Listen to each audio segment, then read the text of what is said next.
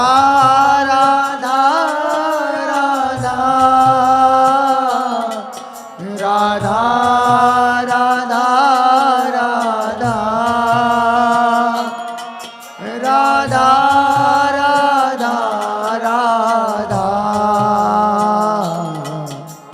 राधा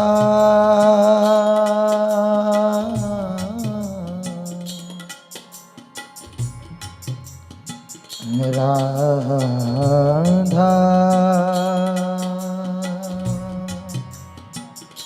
राधा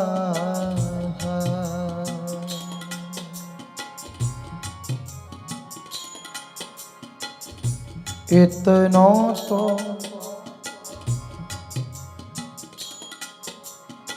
कबहू हसीने हो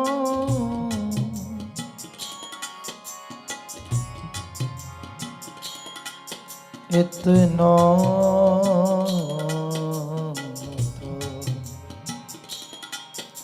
कबहू हसीने हो सुनहु कृपालु किशोरी राधे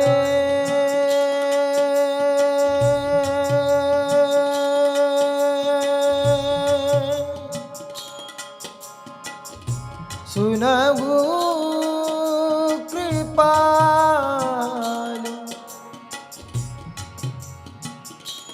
किशोरी राधे राधे राधे राधे राधे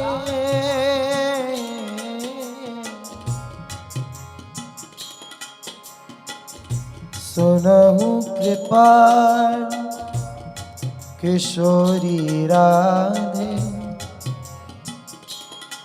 अवसी कृपा की कोल चिते हो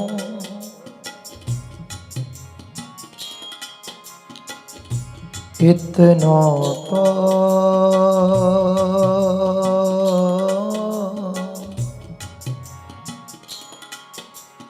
कबहू हंसी दे हो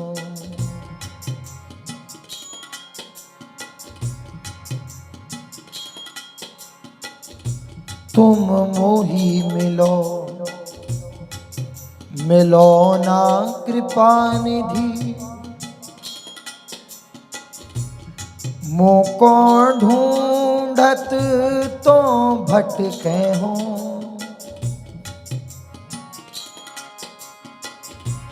तुम मेरी सुनो सुनो ना किशोरी।